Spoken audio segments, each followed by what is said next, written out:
This is a weekly roundup presented by the Conversation Project, and I am Jay Cleveland Payne. I have 12 stories to present for you that caught my attention based on your engagement with this Conversation Project feeds we had over the past week. That's on Facebook and X, going from Friday, January 24th to Friday, January the 30th. So today is the show for the week ending February 1st, 2025. We cover some Jim Acosta, some Jerry Jones, and a lot of Donald Trump or Trump-related stories happening over the week, and we are really rolling through some Trump-related stories during the week. Now, I want to remind you that you can find more about us at our website. This is theconversationproject.com. And, of course, visit a sponsor, Ground News. Go to our website. This is theconversationproject.com/Ground News and get a great deal on their Vantage plan and all their plans, actually. Right now, they're offering 40% off the Vantage plan, which gives you the biggest chunk of news in a way that may be different from what you get in the normal span of news. All the perspectives, all the voices, all the actions, so you can see exactly how your news is being covered. 12 stories, no particular order as being presented other than we just kind of threw them out here and they sort of made sense. But these are 12 stories in the past week that we presented to you in our feeds and you guys actually responded to put into our morning show every single morning, weekday morning we have called Things You Might Not Have Heard. So these things you have seen before, and if not, you might have missed a day of the programming. Let's go to story number one, 2 in 1, if you will. As we talk about the confirmations early this week on Pete Hegseth and Kristi Noem. Key roles they're filling in. Kristi Noem is now the head of Homeland Security. She initially joined in on the fun that Homeland Security and ICE has been doing in the raids and detentions and sending people back by jumping into some photo ops mostly, but basically going in on raids with people. So that happened. Other than that, fairly bland week for her. Pete Hegseth got a little bit more complicated, but he did get the job done, as in getting the job. He is now the head of all the military, the Secretary of Defense. He initially went on the TV shows, pretty much Fox and OANs, to talk about getting the wokeness out of the military and making sure things were America first, essentially focusing on merit, focusing on things being based on how well you're doing stuff and getting the people who aren't very good out of the business, which goes into story number 2. Now, I want to quickly go into the headline that happened last night because it was Friday night, not morning when we cut things off. So we're not going to talk about in this program here, although it's really big going on right now. We'll have it going throughout the weekend about the plane crash that happened in Philadelphia last night. That's a very tragic situation. That will be covered in this show here. This is for the week that ended basically Friday morning, yesterday. I record this on Saturday. So we'll have more details on that, more stories on that, and more details throughout the weekend, and of course come Monday on things you might not have heard. But early this week, there was a plane collision with a helicopter, a military helicopter, and a plane collided over the Potomac in Washington, D.C., and that led to the deaths of 67 people. It happened around 9 o'clock in the evening, so it was dark, it was cold. Things happened so fast that divers tried to respond to as quickly as possible, but with the cold conditions and what happened, they eventually turned this to, within 12 hours, a recovery mission from a rescue mission. It just was not even worth the effort. Because of the coverage of it, it was something that happened literally as I went to bed and then woke up the morning to see the people standing out on the river trying to cover it from overnight. There was not a lot of information on there. NTSB had not been on the area. It had not been 12 hours since it happened. But before that happened, there was a press conference that was led by the mayor of D.C. that had some people who were of note there, including the brand new head of the Department of Transportation, Sean Duffy, who answered a couple quick questions, and they asked the question, is there currently a FAA head? There isn't, or there wasn't. A few hours later, Donald Trump had a press conference where he had Pete Hegseth there as well as the head of the Department of Defense because it was a military helicopter. He had Sean Duffy there, all of them basically singing the praises of the great leadership of Donald Trump. And then Donald Trump went on a sort of unhinged just this briefing. He started off with a moment of silence for the people who lost their lives and then went on to the backlash saying that DEI was the responsibility of the crash. The crash was based off of DEI initiatives. No real points to why. He just knew it, common sense. He had eyes. It's pretty obvious DEI was there. The best people weren't in charge. Why was that helicopter in the wrong spot? What was up with the FAA people? And there are issues going along with that. But story number 2 focuses on Trump and his condemnation of the FAA and diversity initiatives, reading off a statement on how they're looking for mentally deficient folks and dwarfs to be in the FAA. None of it made any sense, and this was what was going to be, literally the opening of the week was going to literally break me on Donald Trump this early. But it's a statement there. Now, you can be for his initiatives or against initiatives. You may be for or against DEI, because that's another story, a discussion we'll have later on throughout the year as he brings it up. Not so much today because he had so many other things to do news-wise. But this was an issue that just the fact that we weren't even 12 hours after the accident, we had no one on scene doing any real investigation. The NTSB had a press conference about 2-3 hours later saying, we just got here, back off, let us get to work. And there are no nonsense since with that going forward. And Donald Trump was giving these statements that were pretty much unhinged. Now, the tragedy is being investigated. We'll have more about that come Monday as well as I go through some things now. The 3 black boxes have been recovered. They would go through data over the weekend. They're talking about whatever. They're doing what they can. The divers are working in waters so dark and so murky, and so there's so much soot and sandy waters there. They're literally walking through the dark, touching things and trying not to cut themselves because it's a nice big metal chopped up plane going on. There's a lot going on, and Donald Trump is, of course, blaming DEI. Now, there were some issues with FAA. They are understaffed, and some people were doing double jobs. And the plane it was going in its normal descent, but it looks like in videos we can see the helicopter was not in position where it should have been. So there is human error. There's some issues going here. But DEI is kind of a big broad stroke to break this political quickly. But it wasn't the only thing he made that was political. But the next one was supposed to be.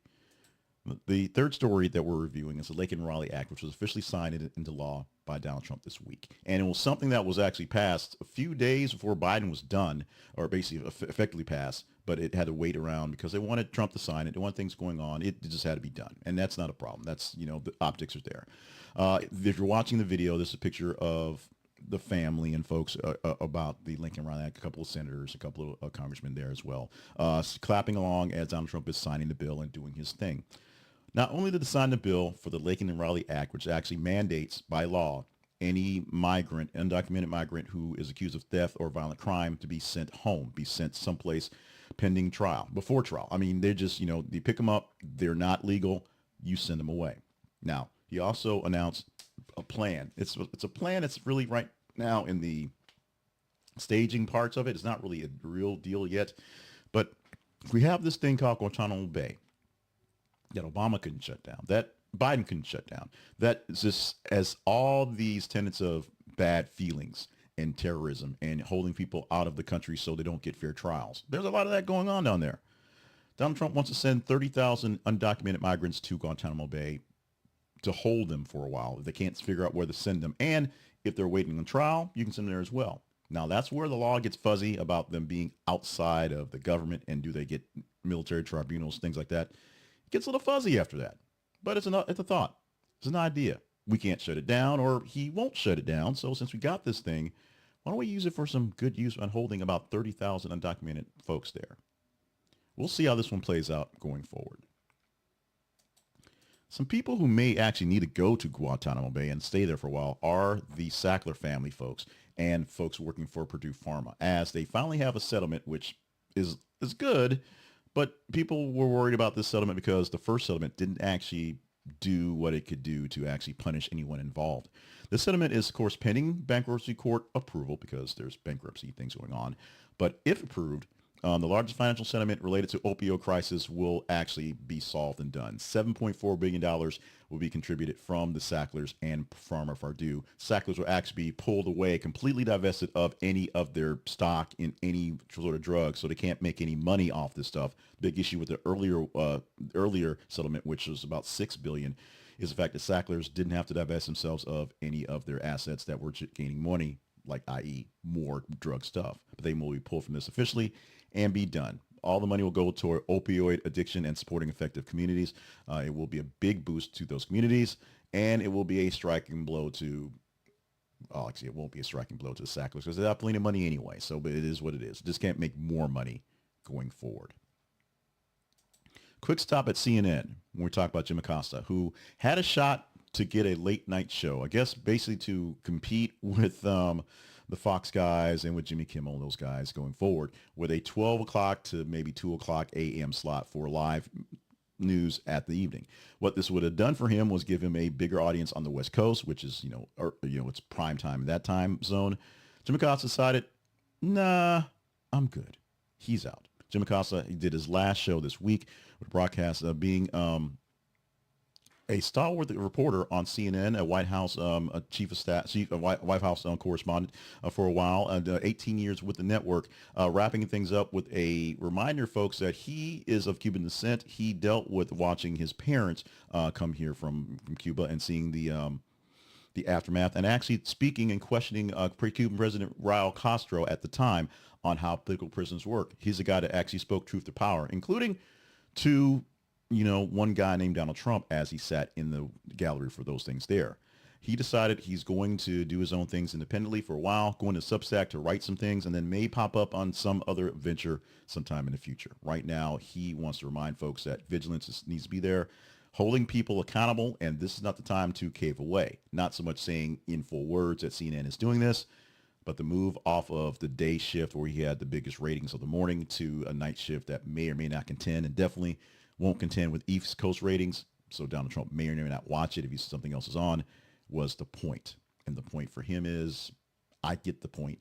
We're out of here. We're moving on. Godspeed to you, Jim Acosta. We'll see what happens next. Obviously, he has a Substack newsletter, so you can subscribe to that if you want to, or move forward ahead with that as well.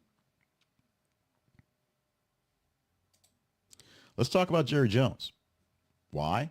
Because we've talked about enough egomaniacs, why not talk about Jerry Jones? He has hired a brand new coach after people complained for years they needed a brand new coach or a different coach or different approach. Brian Schottenheimer is the coach, is the man. He is appointed by Jerry Jones, and Jerry Jones actually did defend his man, the new head coach, saying that it was due to the fact that Schottenheimer's lack of prior head coaching experience is not a problem. It's not a big deal. He's got the knowledge, he's got the knack, he's got a pedigree. And so the fact that he doesn't have a lot of actual on-hands coaching experience as a head coach or as a coordinator is not a problem. Jerry Jones says, this is my man. He's going to take us to the promised land.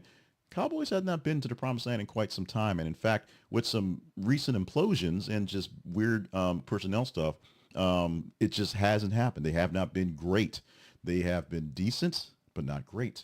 Cowboys are still America's team. We've talked about that a few times in stories here, but they are still the most recognized sports franchise in the world, most profitable because of that. And so people still care or care to hate the Cowboys.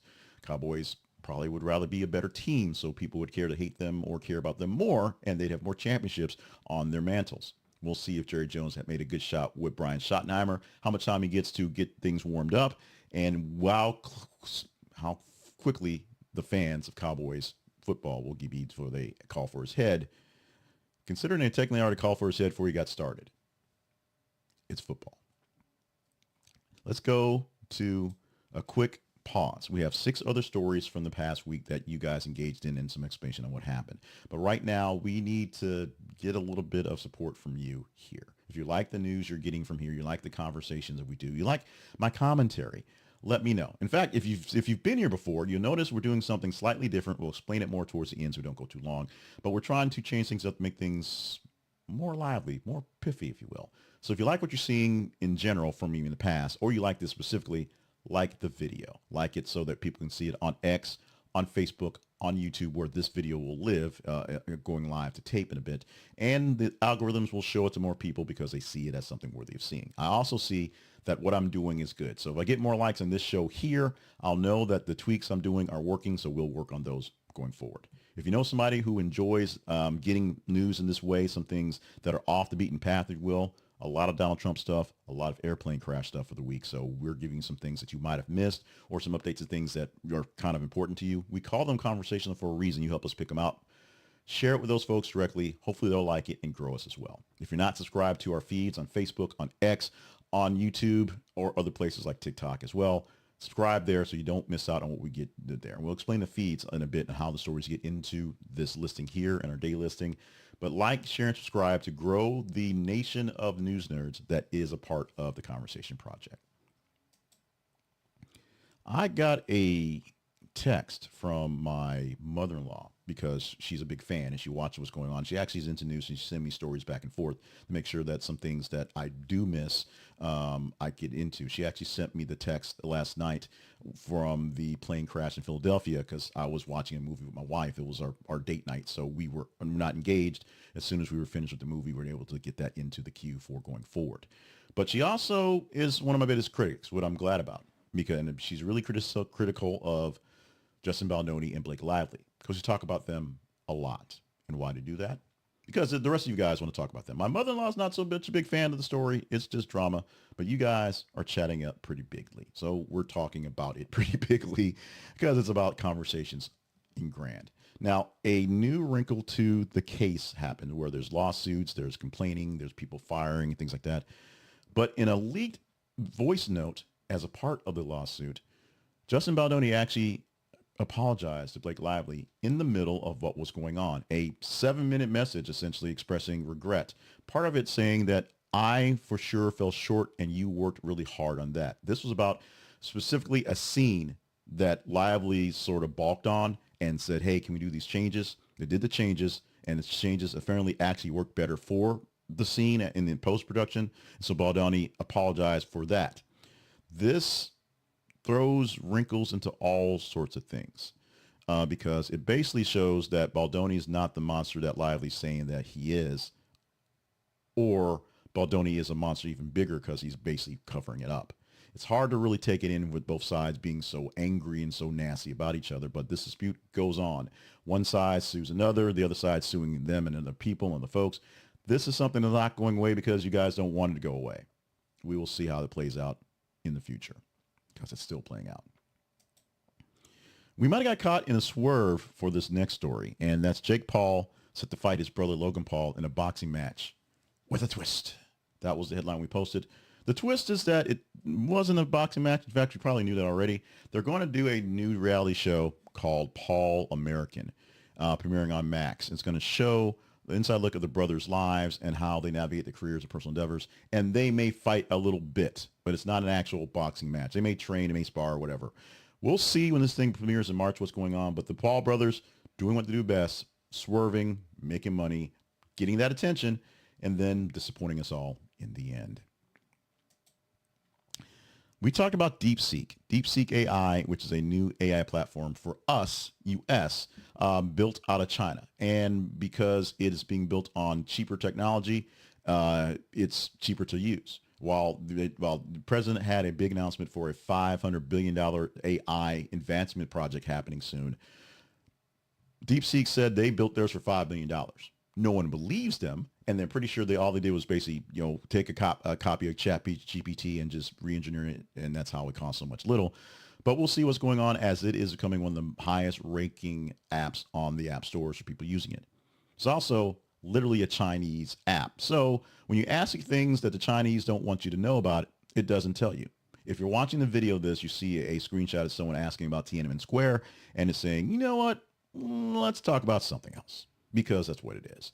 Now, the platform is opening up with more answers, apparently. It's being a bit more unspooky about it. Still not saying much.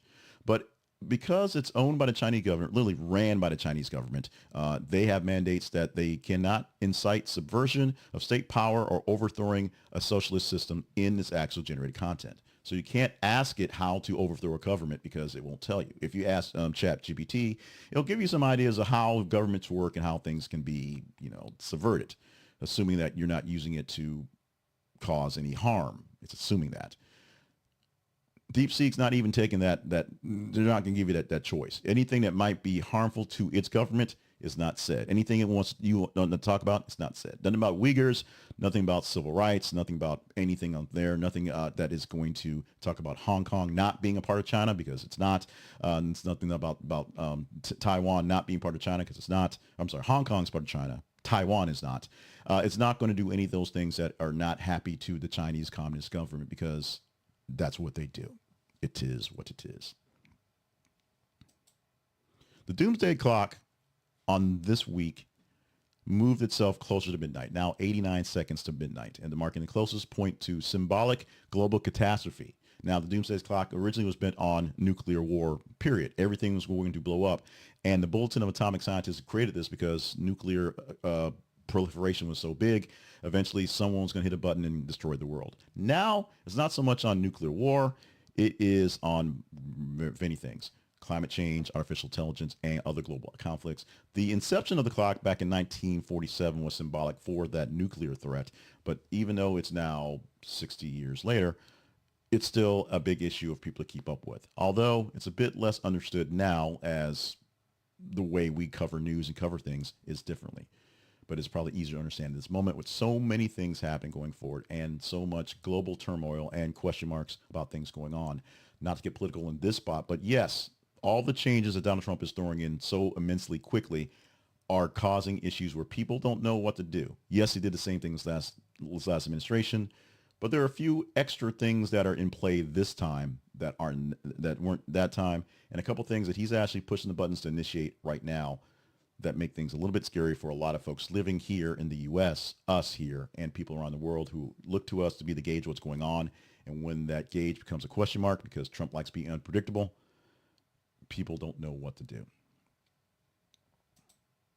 So there are more allegations or rewritten allegations coming up for Sean Combs, Sean Puffy Combs, Sean Diddy Puffy Diddy Combs.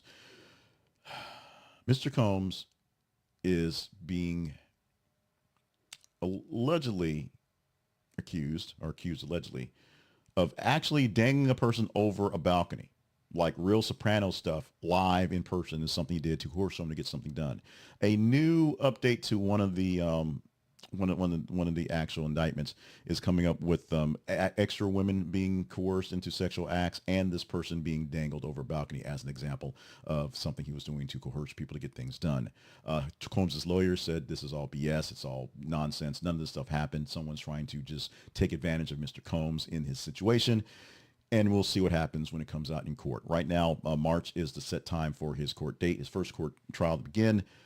So soon, very soon, this thing will come to public light, what's going on. This will definitely be a case that people in the public will want to keep up with.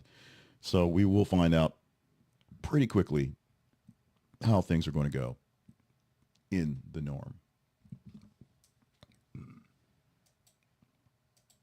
And our last news story for the day, and we go back to Donald Trump because this is a story that basically happened, as far as I can tell, at midnight Central Time last night. At midnight last night, the tariffs went into effect for Canada and Mexico. Although at the time when they were talking, when he put this article out there, there was no thought process on how they're going to do with the oil and the energy. So that stuff probably not on the table. But what will probably happen is now that 25% tariffs are on Canada and Mexico, as of now, we will start seeing the prices of various things going up. Fruit from Mexico, tech from Canada, if you will, and the energy is going to be a big deal. Canada already said they're going to add some added value and add some tariffs onto things coming forward, including our energy that we produce for them, because it's a trade-off back and forth.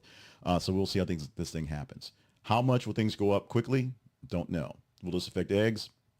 Probably. Bread? Pretty sure. Gas is sort of going to be a weird thing since we're going to open up reserves. We can basically alleviate some of those issues on our own, but we'll see because it takes a little time for the tariffs to affect. It takes a little while for the things to come through, the money to be figured out, and of course, the companies here to add that cost to things you buy at the stores, and the store companies here that don't get the tariffs, don't get the imported goods from Canada or Mexico to raise their prices too, just because they can. We're not going to. This is how tariffs works today. We're not doing that today. We are not doing this is how tariffs work today. We're just not. But the tariffs are now in place on Canada and Mexico. In the first places that he basically, being Donald Trump, threatened to use them. We shall see if they are effective towards whom, and if they are effective towards us, for us, I guess, whether the threat will be used towards more people, because he's thrown it all over the place. We're going to take a moment to break away from the news to talk about the news. Now, we use ground news extensively here at the Conversation Project, and we use them as essentially our weekend sponsor for stuff. It gets to be a bit lazy, but because we do a lot of news recap stuff, have people that come in from all over the place to understand this, we talk about ground news here as one of our cornerstones of our tools. I aggregate news from various news sources, just directly from websites, other aggregators. I have a couple chat GPT things that will run some scripts that will look for some things to add in there. And throughout the day, we pull stories that seem conversational, that may not be the mainstream stuff because it's been all Trump and all plane crashes all week. So it gets you a big swath of news in about 30 hours worth of time between each reporting period. Ground News helps us figure out what stories are really real or not, or what stories are really need to be covered or not, because what it does, it's not your normal aggregator. It doesn't just look for a story from some headline that's new and pops in there and make sure it doesn't conflict with something else you have in there. It gives you all the news. You go to Ground News, it will give you whatever headline, whatever topic, local, national, global, whatever. You can look up in Ground News. It'll give you all the topics, all the coverage, all the places you can see that being done, from some smaller websites that are local and regional to some of the large global brands overseas, to just the national ones such as the Washington Post, USA Today, things like that. What you get from them is a rating based on how well they're being covered, how much are being covered, and by whom, who owns the actual publication, who owns the actual company, whether they lean more left or right or the more centrist. So you get a score based off what headline you're looking at how it's being covered. And you get to see how each place is covering it themselves. You can be a liberal person and see how the conservative news is covering things, vice versa. They also have a great thing called a blind spot feature that shows you stories that are being exclusively done all red or all blue. So something that the liberals are covering a lot, that if you're a conservative silo watcher, you're not getting any of, you'll see it there, and vice versa. Now, what they're offering right now is deals on all their plans, was specifically, big word I'm saying there, 40% off their yearly subscription for their Vantage plan. That is the large scope plan for all the details, all you need to go. If you want to go deep into how the news is covered from various sources so you can really do your own research and find out for yourself, Ground News can take care of that. So check it out by using our link. This is theconversationproject.com/ground news. This is theconversationproject.com/ground news. Ground News is a news aggregator, just like we are a news aggregator. But Ground News is a subscription service, and they also give us a small cut for you joining into the subscription. So you can use them for free, but to get the real work out of them, and we pay for the Vantage service ourselves, so we can get the full details out of that. You can use them, and we get a small commission for your buy. So consider Ground News as a source for your news nerds. Consider Ground News as a source that you'll pay for to get the full advantage of it, the Vantage plan specifically, and consider the help it gives to us as content creators, because it's one less thing that I have to ask of you to give to me. We get a small commission for your subscriptions to Ground News. We're going to talk about our website. We're very quickly, we'll do all the calls to action, how to make things work. But our website is found online at This is a Conversation Project. And you can do what you can to find out about us, learn about us, see more sponsors, see how they join partnerships, we'll talk about in a moment, see past episodes, and see the origins of the Conversation Project at the website. Everything revolves around our website. You have links to all the places you can find us, whether you're watching this on X, this particular video on X, on Facebook, on YouTube. We're also on TikTok. We have an email newsletter. We're on the audio podcast. You may be listening to an audio podcast. Go back and find a place where you can watch and see the pictures that go through here at our website. This is a Conversation Project. Quick spot for the sponsors, the partners, and then we'll get into how you can help us grow and do things as conversational news nerds. So the Buy Me a Coffee platform is what we use for our partnerships. So go to buymeacoffee.com/jcliffandpayne or click the link for partnerships at our website. We have 3 tiers: pot of coffee, cup of coffee, and spare change. Our cup of coffee level tier partners happen to be Harold Braxton, Colby Green, Eldon Kidd, and spare change is Joy Winters. We're glad that you guys are along. Thank you so much for being a part of what we do here. Consider joining us for a monthly contribution to help things go on. We like to think we're good stewards of your funds. We do what we can collectively to make things work out. And no matter how little it is, we'll do what we can to go forward with that one. Now, if we don't deem us partner worthy, then we can ask you to do some things to help the work go through. And you guys do a bunch of the work we have. Our email address is theconversationinbox@gmail.com. Our website, as I already said, this is conversationproject.com. And what you can do is you can comment with us. You can comment. You can reply, do what you need to. The most important thing you can do for us to keep us going, to keep us knowing what stories are conversation and what stories are relevant, is to engage with us on the feeds. Facebook.com/thisisconversationproject and X.com/th_conversation. If you follow those feeds, you also get a chance to watch videos on the lines like that. But every 50 minutes, basically, or so, we post a news article from various different sources. And as the days go by, people engage in them. They like it, they love it, they hate it, they share it.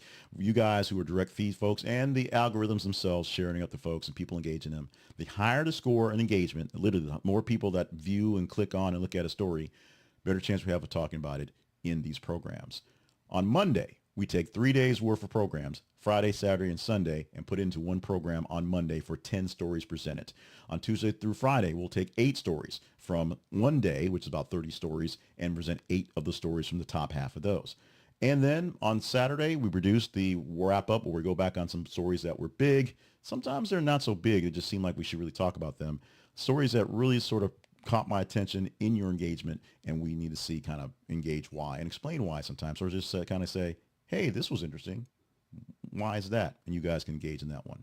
Comment to this video, comment to these platforms, comment as you want to. But the more you engage on the stories on a daily basis, so make sure you're following us on Facebook and X, we can get a better chance of getting the best stories Monday through Friday. And of course, the best recap stories or most interesting stories come Saturday. With that, we're done. This is the weekly roundup for the week ending February the 1st, 2025. We are now into the second month of the year. We are blazing pretty quickly. We always say that. It seems like things get quick, then it gets slow, and then all of a sudden at the end of the year. But with the new administration, all the new things happening, and especially a week where we had 2 tragic plane incidents, 2 tragic air incidents, it's been a heavy week. A lot of things happening. Hopefully you are staying limber, staying hydrated, and staying on task for things you're doing because it is a lot going on. If not, comment, email, reply back, and we can chat back if you need to. I am here for you as you need to. And if the stories I'm presenting are not the stories you wanted, let me know what stories I should be looking closer to. We'll try to move those up higher into the feeds because it's all about literal engagement. With that, love you guys so much. Thank you so much. We're going to see you again next Saturday with the top stories that the next Saturday with the stories that seem most interesting. But of course, come Monday, top stories per your engagement, some great stories for the weekend on things you might not have heard. So make sure you subscribe so you don't miss out on that one. That should be live in your feed around 5:36 o'clock in the morning, Monday morning, Central Time, of course. Don't miss us.